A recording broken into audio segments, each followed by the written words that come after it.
Hi there, my name is David Schreier with 24 Knots. In January of 2021, I gave a presentation to Portland Metro STEM Partnerships on how to increase your student engagement by enhancing your online presence. Because the response was so great, I decided to put it on YouTube with some additional bonuses at the end of the track if you were here before, as well as timestamps so you can go to your favorite part. So let's go ahead and get started. If you are watching this video and you are part of PMSP, hey, thanks a lot for improving the education of our kids. And I'll just go ahead and get started. The two ways we can interact with students is audio and visual. So we'll be focusing on those today to talk about how to improve your online presence. First, we're going to talk about tuning your light because all video really starts with the proper lighting of the situation. Then I'm going to give you some great budget audio equipment because sound is extremely important. And finally, we're going to talk about some actual video hardware and software options. So the first one of the most important things about your visual presence is to get more light. The reason you need more light is the webcam you're using right now, if you're not lit up enough, is actually just cranking up the gain, which is cranking up the distortion. Think of really cranking up the volume in a stereo. The same thing is happening with your video signal. So the more light you get, the better off you are. And I know you're thinking, hey Dave, okay, I got more light, I got lots of light, but why do I look either orange or blue and kind of funny? And the reason is it's because of the type of bulbs that are in the area and the confusion with the auto settings on your webcam. So you may have more of a daylight or a higher K value light, or you can have this lower K value light. A lot of people like soft light, and then they open up a window to get more light and they can't figure out what's going on. Let me demonstrate why your camera gets confused. So you can see here that I have on my right-hand side, I have the higher K value light, which is what I set my camera to. So this is the skin tone that I'm looking for. But my other side here on the left, you see that I have the lower 28K value. See which side of my face should the camera determine is the color of my face. And that's why a lot of times you get that color temperature confusion in the camera.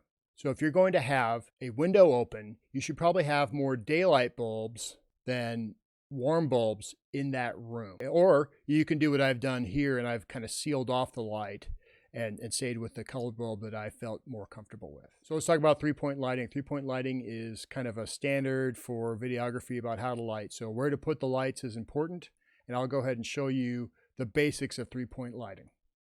Here I am with all the lights off, and what I'm doing is showing you that the silhouette and how I've kind of flattened out. I like having a backlight on so you can see what the backlight is actually hitting.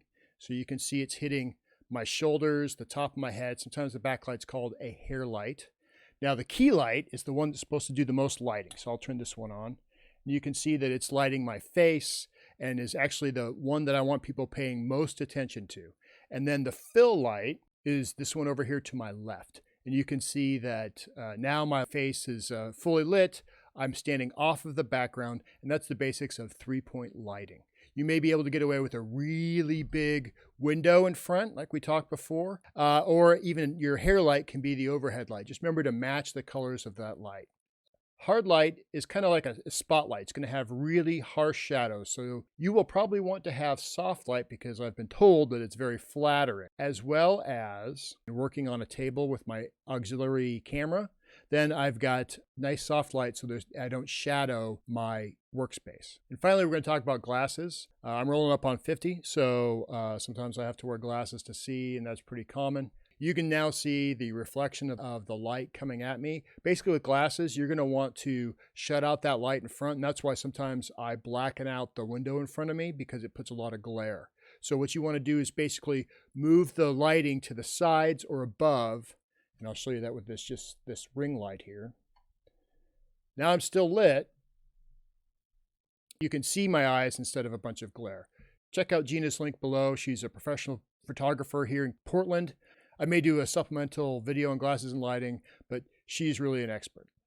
First thing we're going to talk about in the audio department is the Fifine microphone. One of the reasons that I think that audio is so important is because oftentimes, as a father of two teenage daughters, I hear what sounds like teachers yelling down a long hallway at my kids because of the audio quality.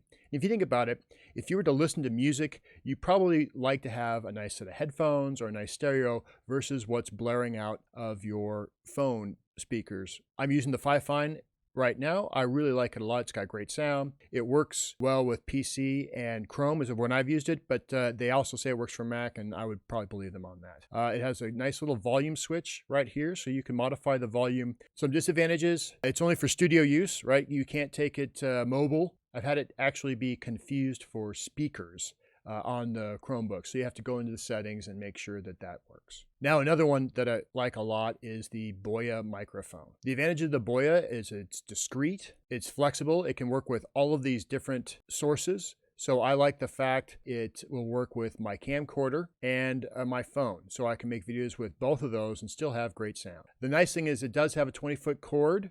Disadvantages are that it peaks out very easily. So you have to be very careful with the volume or else it kind of blasts out like blasting your stereo. So the quality isn't as good. And of course, managing the 20-foot cord is great, but then you also have to manage that 20-foot cord. So for comparison, I've been using the Fifine for the entire presentation. And now I'm going to switch to the Boya so you can see what it's like. So you can see the Boya is a very small, compact microphone. And it fits well, in a lapel. You can see a lot of news crews using this and broadcasters. I like it because it's, for only 20 bucks, it's got some really great sound to it. And I can also, if I'm looking this direction and not at the camera, it gives me some good sound as well, because it's just picking up off of my voice, not necessarily having to be close like the Fifine does. And now you can see this is what it sounds like when I am using my laptop. You can hear background noise, you can hear it does sound like I'm actually yelling at you down an uncarpeted hallway. Let's get back to the Fifine. Okay, the first free video program that we're going to talk about is a way to actually use your phone as a broadcast webcam. Iriun makes a great webcam plugin, and here's what the website looks like. Some advantages are the price. It's free. Actually, the free version actually also includes sound. It's wireless, so I can walk around the house or be in a very distant location away from the rest of the computer and the streaming. And it has both Android and iPhone apps. So here's what it looks like. Over here, I've got me talking, and here I am working with my hands. And it's near real time. It really depends. I do have 2 kids at school right now with online, and my wife is home working online. We have a lot of stuff going. It actually goes through the Wi-Fi. What I really like about this is now I can work on something, and I can actually look at the screen in front of me and also broadcast what I'm working on here. And all I have to do is mount my phone on a tripod, kind of like this one here.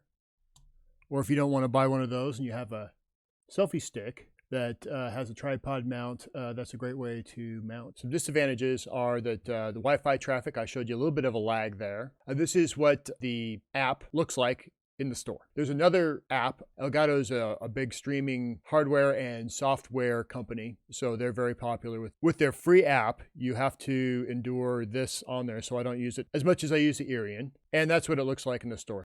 And our final video option is if you have an actual camcorder or digital camera that has an HDMI output, what you could use is that plus a capture card and use that as a webcam. As you can see, that's the camera that I'm using now is actually up here. That's how I got that second look. I did that just to kind of change it up a little bit instead of having some B-roll in this one. Now, the webcam I have shown there is a 4K. If you look at the links below, you'll see a $20 capture card that a group that I follow, Think Media, highly recommends. There's another 20 bucks that turns the camera that you already have into a secondary webcam. Since we're talking about hardware, I wanted to add one more piece of hardware that I really liked. This tripod is in the description below, the Amazon link. I used it because I like the way that the light can change colors. It's a nice stable platform if I'm going to use my phone as either video or to take pictures. And I have this remote. What I would not suggest is something flimsy like this. I'm actually using this to hold the light, but I've found that if you try to mount a camera on it, it just wiggles way too much. Thanks for sticking around this long. I have more videos in the works, so please like and subscribe if you'd like to know about more online educational resources, or make a comment down below on a video that you would like to see that could help you out. Here's the bonus material you've been looking for. I'm going to show you how I make these captions here live that you can actually project onto your Zoom meetings using OBS and Webcaptioner. So let's get started. First step was go to webcaptioner.com. So I went there and I said, start captioning. So it sets up this screen like this. You get on here, it says, go ahead and start captioning. Then I sized it so that it had just 2 lines of text showing because I only wanted 2 lines in my product. Then I went to this settings button. I scrolled down to settings and I checked to make sure that in my appearance, I left everything basically the same, except for I put the text shadow as blue. And I put the shadow location as a 0 and a 0. Okay, let's go up here and take a look at how that looks. Okay, so I have that all set up. I'm back to my 2-line setup. And now I need to import it into OBS. All right, so let's start by opening up my OBS window, and here's what it looks like when I'm working with OBS. So I want to show you how easily this Webcaptioner opens. I'm going to leave it up so that you can compare what I say versus what it uses. And I'm going to try to talk slow, but we will see what happens. So first, I want to add a window capture. So I go to Window Capture. I'm going to create a new one. I'm going to make it Webcap. All right. And it's looking at a different window right now. So I just move it down to the one that says Chrome Window Captioner. And there it is. So it's right up here above me. Now, if I want to get rid of some of the web stuff that it looks like, I hit the Alt button. And I hit the Alt button and touch this part, bring it down. And you can see that I have the 2 web captioners going at the same time. It's the same, referencing the same window, but if I want to get rid of this black area, I would just add a filter. Since I'm still on WebCap, I add a filter. It's going to be a color key. I'll just call it color key. And I'm going to add a custom color because I'm going to make it black. So select a color, a black one here.